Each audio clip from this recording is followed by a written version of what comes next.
Okay, let's begin again. This is Atomization 2-second recording, and see what we have here for you. Drop size information. Let's see if we can understand the various factors in drop size correlations and factors which affect drop size for nozzle atomizers in particular. Okay. Well, if I take a look, we have size and geometry of the atomizer and the emerging liquid. And we're interested in the final orifice diameter or the sheet thickness, or the thickness of the liquid sheet. We're also interested in what we're spraying, the liquid being atomized, and the accepting phase, what you're spraying into.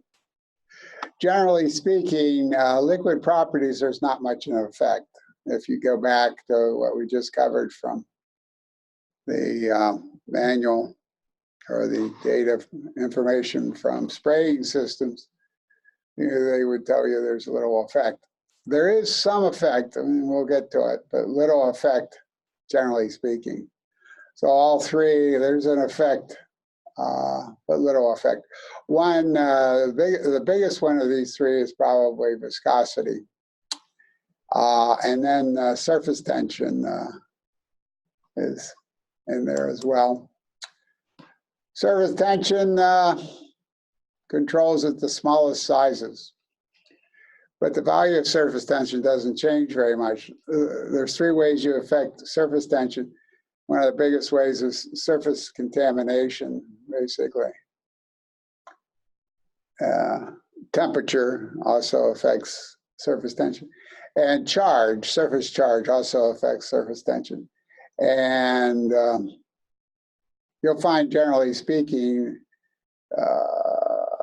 goes from 0.073 to 0.027, not much of a range there. Decreases with increasing temperature, basically towards smaller drops. Basically, the idea is you want to run hot for the smaller sizes. Viscosity, again, is probably the most important property. No limit on the upside on viscosity. As we said, 30,000 centipoise is pretty viscous. And you may have problems with atomization at that level. Viscosity is the resistance to flow, affects drop size, spray pattern. So up here we said there's no effect, but it does have, again, a small effect. Basically, a high viscosity hinders the development instabilities. Again, you want to run hot because you don't want to cool it down, because higher temperatures generally means lower viscosities for liquids. High viscosity delays is disintegration of liquid sheets, ligaments, increases drop size. It's a major resistance to atomization at the higher levels. It's not much of a resistance at lower viscosity levels. Less than 100 centipoise, there's not much of a resistance.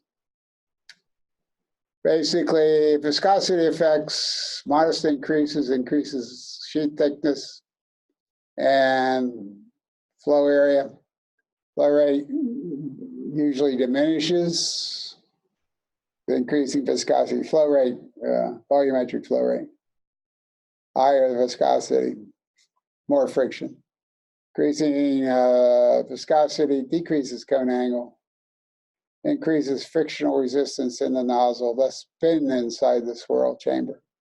High viscosities, conical sprays can collapse to ligaments and large drops, dripping basically.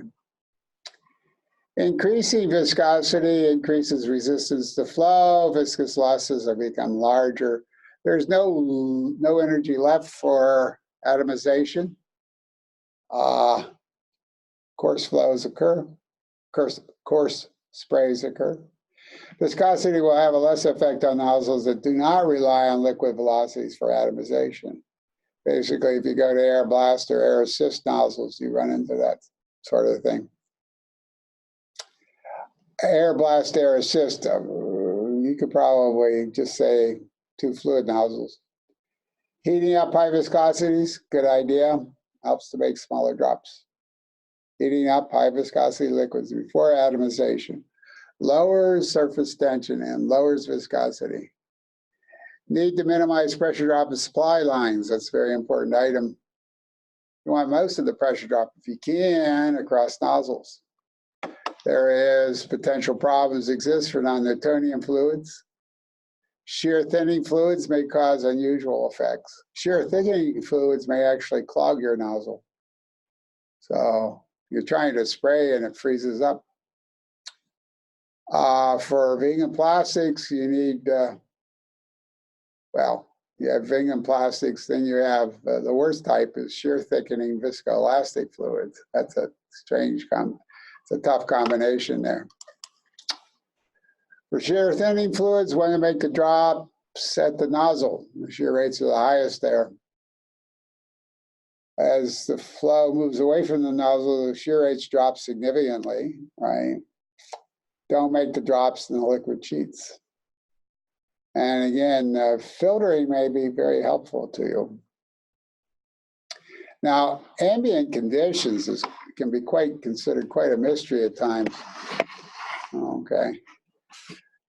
The effects are numerous, subtle, and important. And you can't really look these things up in a textbook or a book. Testing, testing, testing, testing. Conflicting effects exist, right?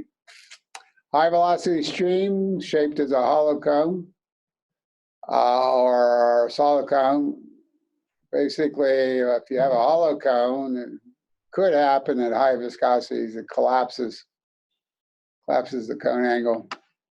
Then you combine in chamber effects and other spray cones for additional effects. You have multiple sprays, you're going to have multiple spray interactions. So you have ambient conditions. If you take a look at it, it's a serious variation in these. You're going from a vacuum, you're going from freezing conditions, even supercritical pressures and temperatures. So the ambient conditions are quite varied. Wall buildup, temperature wall can be very important. Affected by wall insulation, large drops will reach the wall. All right, small drops will go where the flow goes. Spray angle decreases with increasing ambient density up to a point. In other words, what you're spraying into, the density of what you're spraying into does matter up to a point. And then you have an aspiration effects. Your mean drop size function of ambient density. Now that's very important to recognize. Basically what happens, the density of what you're spraying into increases, that increases the drag on the drop, and increasing the drag on the drop will prevent it from reaching higher and higher velocities and hence giving you bigger drops, probably. More drag causes the angle to expand. That's a different direction there. Okay. Anyway, proper selection and specification spray nozzles. Property of the fluid to be analyzed, of course, percent void fractions, percent solids, percent gases, shear rate dependent viscosities. These are some of the properties you might want to know. What the desired flow rate is, what the turn down ratio you want, right? Desired drop size, if you have a desired drop size. Drop size distribution, the type of spray that you desire, expected or designed operating pressures for the nozzle, pressure requirements for rotating disc, power requirements for rotating disc. Size and shape of the spray chamber. That's important. You have always wear, corrosion, erosion happening. Safety considerations, electrical. You could have static electricity buildup because you have a moving stream. Chemical and mechanical safety issues, solvent recovery, environmental concerns. Solvent recovery is quite interesting. Operating expenses, initial cost, testing results. Atomization performance or atomizer performance. What are the performance criteria? These depend upon your process objectives, and the process objectives are going to vary widely. What are the process objectives? What is it that is desired? Now, if I look at the properties of a spray, I got drop size, I got pattern, I have cone angle. The penetration, what is the drop size distribution? How does it vary? And also drop number density, or what's the concentration of drops? So those are, these last two are probably very difficult to come by. And hopefully you can have a good idea what they are. Usually you're focused on three of these, drop size, pattern, and cone angle. These are used in the field since these can be measured. Drop size, the solder mean diameter, is probably the most important. Pattern, cone angle, penetration, less studied and not necessarily understood. The more complex, more difficult to measure, to relate to fluid properties, operating variables. Drop size distributions in particular, empirical in nature, drop size distribution mostly empirical. Drop number density, these are some properties that go, as it says, less studied and not necessarily understood. About the literature,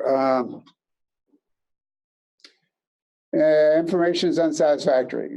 Validity is questionable. Okay. Subject is difficult and complex. Physics is not well understood. This may not be necessarily the case anymore due to the computational capabilities that have occurred in the last 20 years or so. Many studies are of dubious value. Depends upon your expectation levels. If you don't expect much, you won't be disappointed. Trends are very important. Trend is your friend. Drop size equations are of dubious value. Well, let's take a look at that statement right there. You need to go back to the original reference. If you go and use a drop size correlation, just stated that, and not go back to see what they actually did, then you're kind of really misleading yourself. Equations give dubious values, plus the fact that there's a whole bunch of people who don't pay attention to units, right? Various studies do not agree. Leading constant in correlations are equipment specific. There you go. You often need lead constant in correlations. You may have to determine it for your own equipment. Many causes for all this, differences in design and operation, inaccuracies and limits in drop measurements, and general lack of research. Don't expect agreement and let the buyer beware. Need common sense for guidance. It depends principle. Now the it depends principle is very interesting. It depends is almost a universal answer to any engineering question.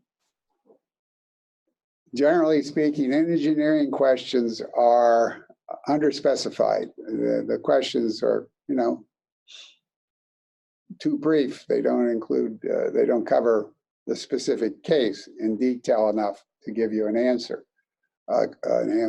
So as a result, the question is vague, typically vague. And as a result, the best answer for this type of question is you say, it depends.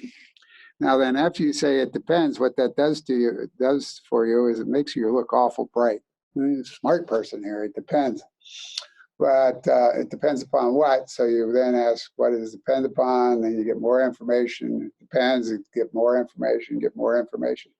Eventually, you may arrive at a suitable answer. Of course, you have the trend is your friend, testing, and more testing. 3 most important items: mass, flow rate, pressure drop, and geometry, right? This is in the flow number. Mass, flow rate, pressure drop, and geometry. Common sense. Large mass flow rates lead to larger drop sizes. Smaller pattern, well, it's because high momentum in one direction. lower cone angle for the same reason, and poor atomization.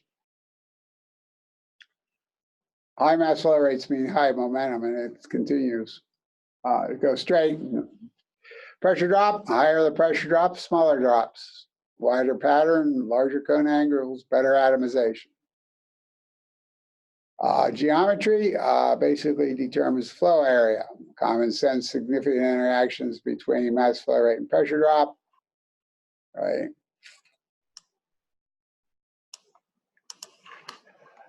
Flow areas are very important to a nozzle. Now, we've been through spraying systems. Those nozzles had inlet area and outlet area.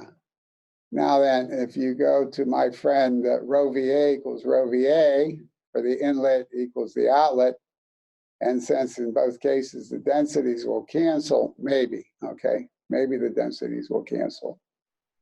The inlet may not be aerated. The outlet may be somewhat aerated by the vortex that might be in there.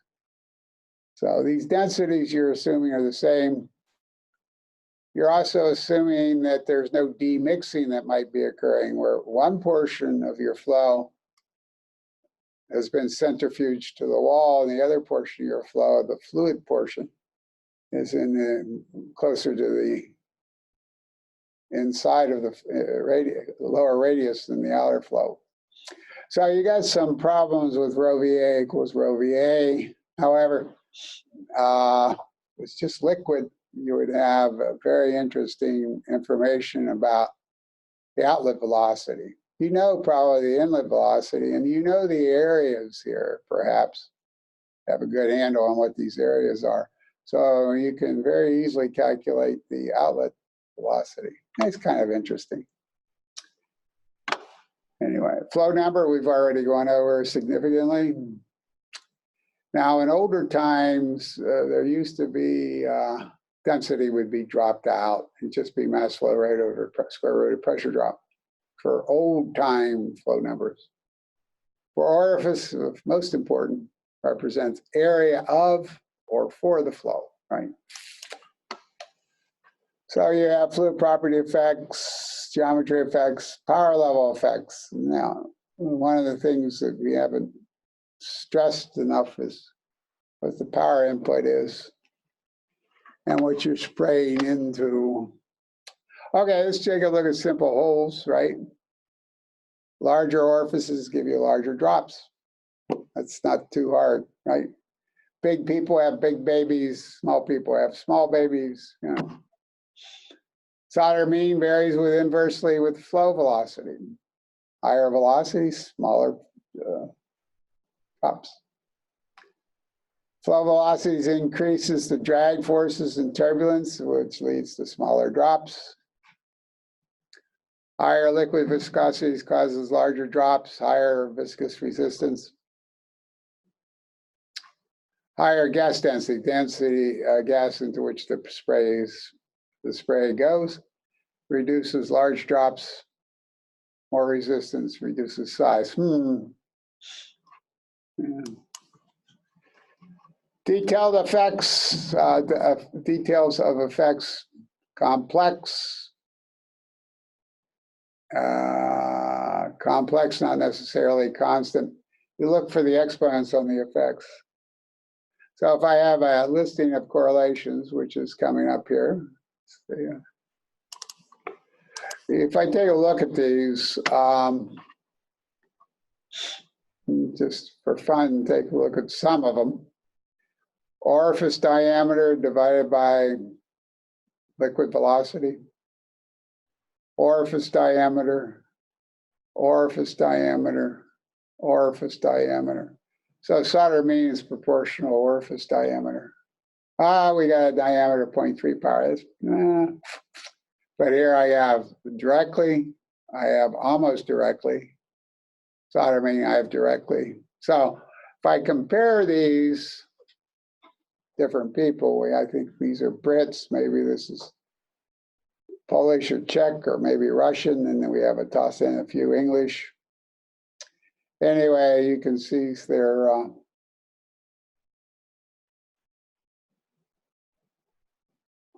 There is agreement. You can also check and see this number right here. It's not the Weber number, the Weber number. This is the square root of the OSOG number, where the OSOG number is, I think, viscosity squared. And then this is just density, surface tension, and the orifice diameter. See, the problem is this lead constant, right, for one thing.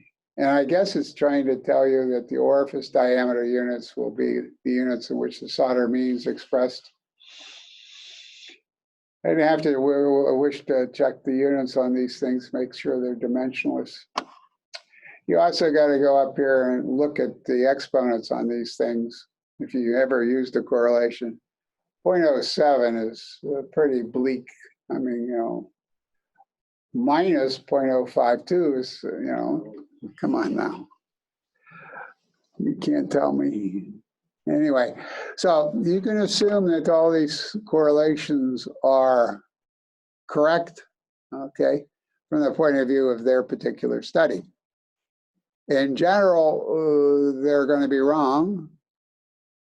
If they're universally assumed, they're going to be wrong.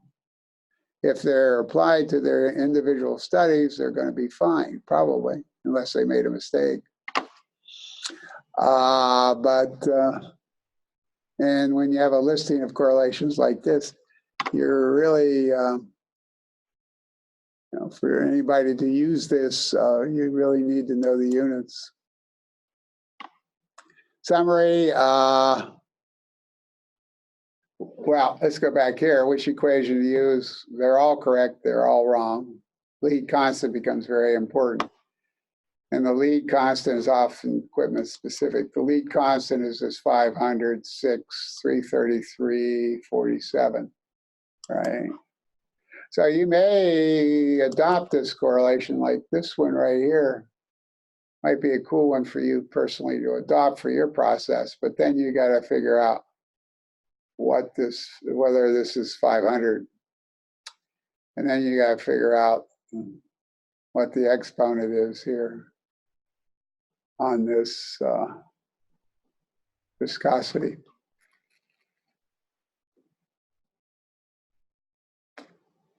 Anyway, so crude summary. Basically for orifices, was what was this? The flow number, this was for drop sizes for plain orifice or simple holes. Solder mean is orifice diameter divided by liquid velocity. Lots of research on pressure swirl nozzles. It comes in off-center and has a spin chamber and exits. Now the nozzle area here has flow area for the fluid and also an area for the vortex. Yeah.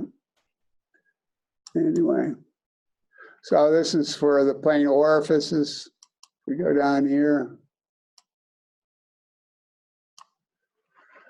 Vortex area is going to be variable and depends upon pressure drop, depends upon spin velocity. Higher spin velocities, higher vortex area, less flow rate. Okay. Basically, spin velocities are dependent upon area ratio, which would be an interesting variable for you to study. Anyway. Let's see what we got up here. More.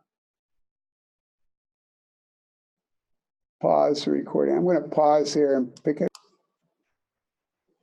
Okay, I hope that resumes the recording. And we were showing you that surface tension doesn't have much of a range. The exponent on surface tension maybe 0.25.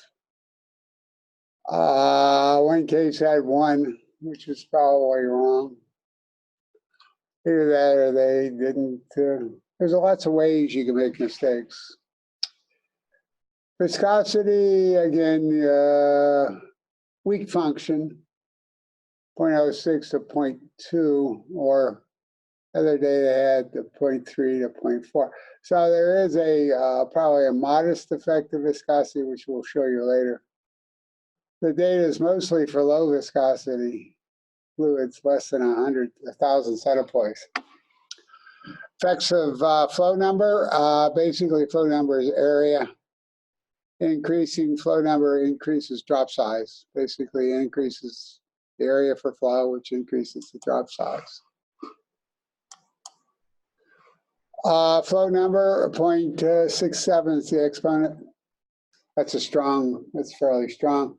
Basically, it makes common sense. Basically, if I look, the solder mean is length, and the square root of area is also length. So this thing should be 0.5, but data shows 0.67. Wider cone angles lead to smaller drops. That's an effect. Also, you have effects of cone angle and gas vortex. Pressure drop. Solder mean varies with pressure drop minus 0.27. Anyway, effects of increasing ambient pressure. There's actually two effects that occur. One that inhibits atomization, and the other one increases atomization. So ambient pressure is the pressure which you're spraying into. Increasing ambient pressure means increasing ambient density as well. Okay. Effects of ambient air temperature. Effects are not clear. Lots of interactions need more study. Let's see. Changes in air temperature changes the liquid ambient properties. Generally, drop size increases with increasing air temperature. Drop size unaffected by air temperature in another study. Atomization dimensions, well, you have that gas to vortex core surrounding a liquid layer. So you're very much interested in that sheet thickness. There's a cone spray that may be formed. May start with a sheet.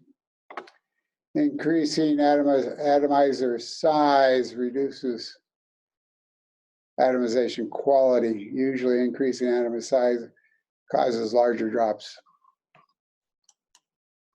And if I go through drop size distributions, I find that this length here to the diameter, however the diameter is defined, you want 2.75. Gives you a tighter distribution, right? If it's too little than that, the length is not long enough, and you have flow maldistribution causing more variations in drop size. Larger drops come from one side, smaller drops from the other. If I increase the length beyond this, say go up to 3 or 4 times the diameter, then I'm not using enough energy. The energy is going to pressure drop rather than atomization, basically. So we have a summary. Solder mean varies 0.3 power of mass, pressure drop 0.5, with some fluid effects. We see 0.3 is a great idea. Mass flow rate is a volume. Cube root of volume is the diameter, so you expect this to be 0.3. 0.5 here, pressure drop 0.5 power. It's 1 over velocity.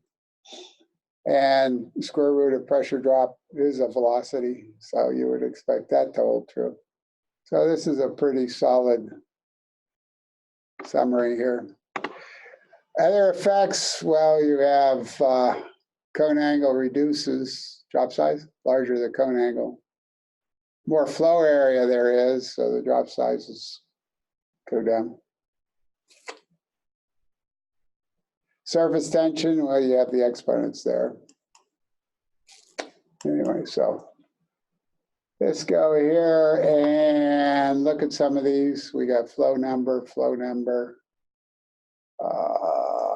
What else do we have? We have flow number up in these as well. So there's flow number, and all of these. Calculation of flow number. A flow number, we've already beat that to death. Basically, flow number is area. So what I was trying to tell you, the larger the flow area, the larger drop size. Again, you have remarks, okay. You have the correlations. You need to, again, check the original reference to see what was actually done. And so what do we have here?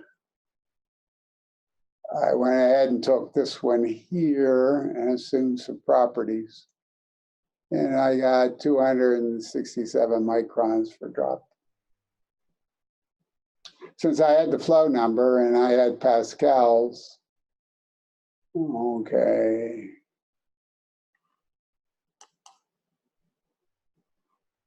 As mass flow rate, pressure drop, and density of the fluid, use this. So calculations assume SI or metric units. Obviously, in correlations like this, units are not a clean cut constant. 133 may have units. Anyway, just for funsies. Affect the liquid density, affect the liquid viscosity, affect the air density. For most applications, the fluid properties don't change. So whatever effects there are already there.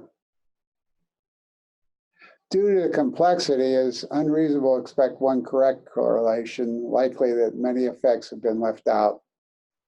Effects of cone angle ought to be included, but it's not.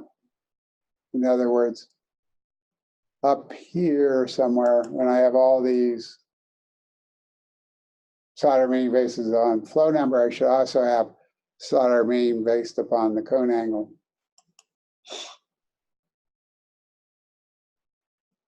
Again, effects left out. Complexity due to nozzle design, operation, and material differences. And of course, we are going to build our patinator. Right, patinator is really great. Gives the summer interns something to do. Spray symmetry. Low flow rates cause undeveloped sprays and poor symmetry. Spray is a mist so fine it becomes suspended in the air and gets away. Poor geometry is characterized, poor symmetry in spray is characterized by perhaps poor surface finish in the nozzle. Maybe the nozzle is worn inside.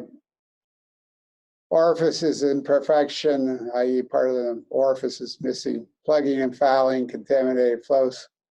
Not a uniform material sprayed. The material itself is non-uniform. Spray direction, upward versus downward may matter. Material may need filtering. Distributions for rotary atomizers are more difficult to measure. These are here's a spray pattern. Effective ambient pressure on radial liquid distribution. So I'm going up. Let's see, squares are here. So I'm going up in pressure, what I'm spraying into. So I have a large cone at low pressures and contracts a little bit at higher pressures and contracts more still at even higher pressures. But you can see that there's definite symmetry in here. Of course, I'm always amused by these plots. I'm not quite sure how they can justify this peak when they don't have any data for it. Or, could you just extend this up here and back down? Or over here, there's no justification for these peaks in here. Anyway, there's no data point. So maybe this is, I'm not trying to pick on Lefebvre. Lefebvre was a champion, man. But I'm just picking on the distributions. Here's a flow mount distribution. One side of the nozzle is not working very well. This is non-uniformity. And again, this shows if it's not uniform on one side, it's not going to be uniform on the other side.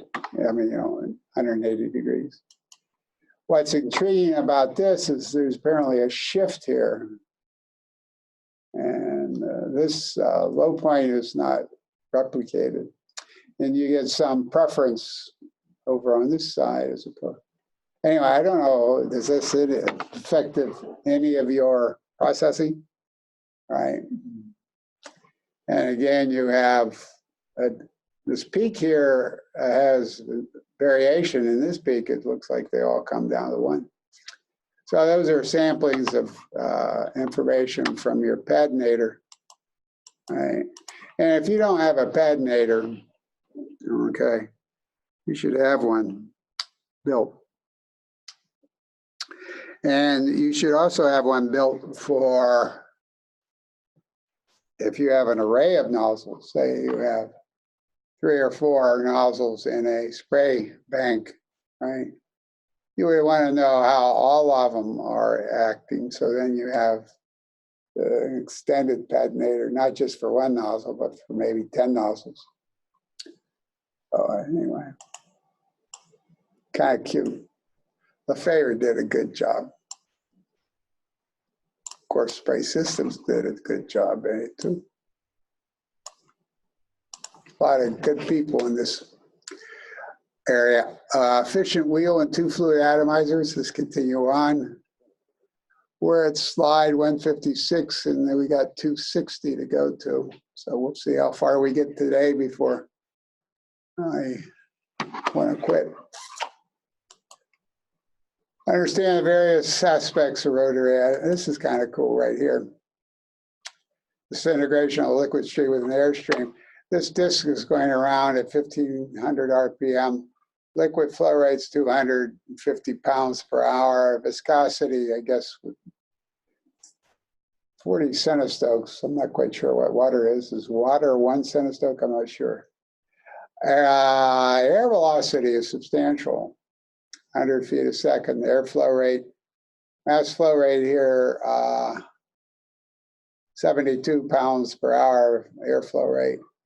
And it's 250 pounds per hour of liquid, and your air is at 72 pounds per hour. And you have the liquid sheet concept. Okay, so then you have sheet thickness gets hit with this airstream and then goes to ligaments, and the ligaments then go to drop sizes. Let's see what we got here. Kinetic energy obtained by a rotating high-speed disk. Cups, wheels, 40 tons an hour. It's the upper limit, approximate upper limit. I'm sure it's expanding up. Disk, wheels, and standard designs. Proper feeding is very, very important. You got to realize when the wheel is going around at such high speeds, you're going to move a lot of air. It's a fan with liquid on it, or liquids on it with air moving around it. And potentially the feed can become aerated. That's quite a surprise. And the reason why you want to worry about feed aeration, it could cause problems in control of bulk density. Spinning disks, you have near uniformity with small disks. High speeds, independent control of quality, flow rate, versatility, capable. Disadvantage is 360-degree spray pattern. However, due to airflows, you can bend that. You can bend the spray with airflows. It's not at all possible. Application, spray drying, crop spraying, spray painting. Rotating cups and wheels capable of handling slurries of varying viscosities. May require air press at the perimeter, typically used in spray drying. Some have serrated edges, which encourage uniform drops, veins, and slotted serrated. You're looking at 0.5 meter in diameter, 90,000 RPM. Wow, 60,000 RPM. Okay. Anyway, before we talk about this, let's take a look at this. Large drop, this very low flow rate sitting here. And you can see you have very large drops. This is sort of like if you watch the flow along your window, the flow of the water along your window during a rainstorm, you would get these filaments and giving you large flows, filaments, large flows, but stringy, right? And long tubes. At the end, they'll come off as large uniform drops. I'm sure these drops tend to be uniform. Also, behind those drops will be daughters. See the daughter drops? And then we have this one right here. This is fantastic stuff right here. And this is breakdown of liquid threads. And the drop uniformity here is exceptional. This is, if you're looking for uniformity, this is what you want to do. Uniformity is equivalent to money in some cases. The more uniform you get, the better the product, and the better product, more profit, right? Have you ever seen this before? Well, you have if you visited the cotton candy machine at a carnival. This is the way cotton candy is made. And if you look at the filaments in cotton candy, they're about the same diameter as what might be depicted here.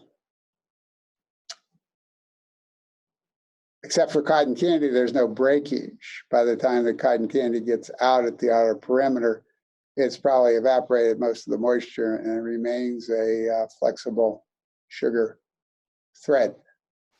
So that's cotton candy for you.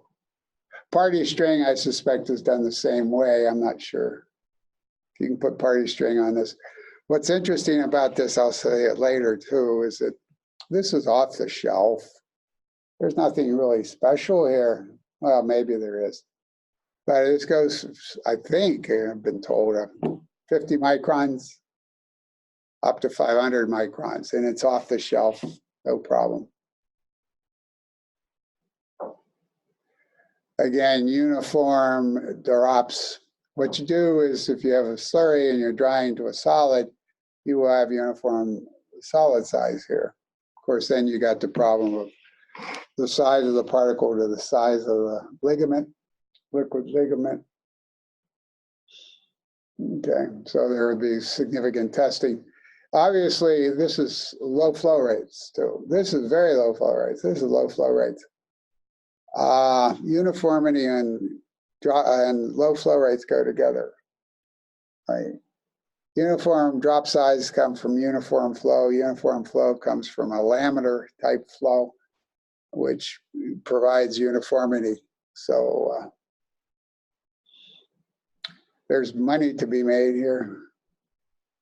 Now, as you increase so if you were to do this, you could stack these things, feed to each one.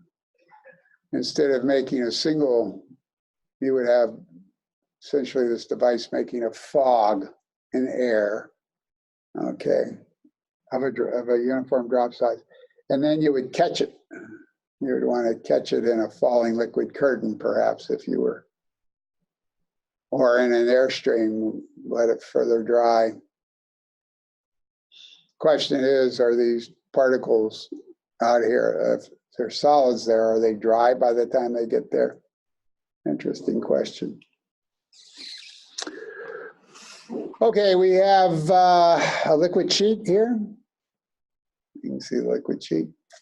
So you have a little experiment I want you to do. I want you to take a spoon and put it under your faucet. And notice the liquid sheet forms as the liquid leaves the spoon. And further out from the spoon will be drop breakage happening.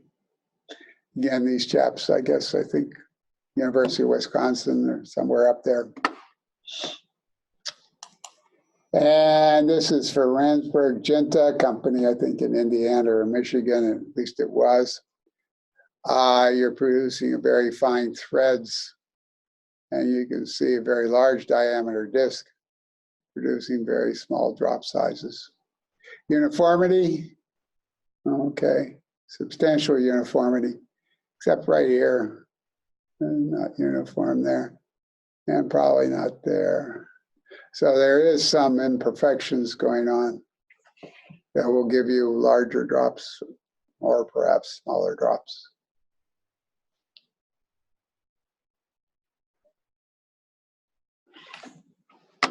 I was rather surprised that this is off-the-shelf stuff when I first was studying this stuff. This is from Lefebvre, Ransburg Ginta. Anyway, you see the liquid sheet coming off. Over here is the uniform drops being produced. And when you get to higher flow rates, these higher flow rates is this sort of stuff. Higher flow rates, then you would go from Nairo, their wheels. And you would expect this thing to rotate clockwise, but I've been told it actually rotates counterclockwise. And the question is, why in the devil would they have this thing rotate counterclockwise? Well, with counterclockwise, the flow has to go up through this channel and out, right? And as it goes up through this channel, it's densified. Okay. See, the flow, if it's going clockwise, would likely become aerated and maybe even cavitate. And there may be a cavitation wear marks on these wheels. Anyway, so when it flows counterclockwise, there's a tendency for the trapped air to be separated out from the liquid. Clockwise, there tends to be more aeration. That's a whole issue in and of itself. Then you have very high capacity stuff, high capacities. Uniformity of drops increases with centrifugal forces. If you have vibrationless motion, constant, uniform, evenly distributed flow, smooth cup surfaces. Liquid can slip on the disc. That's interesting right there. There's no fluid mechanics has the basic principle of no slip condition. But here it looks like liquid will slip on the disc. Doesn't necessarily reach the disc velocity. Vanes prevent slippage. Discharge velocities can reach peripheral speeds. Drop size controlled by rotational speed. You can get less than 20 microns drop size. Wheel balancer minimizes vibration. Let's take a risk here and go off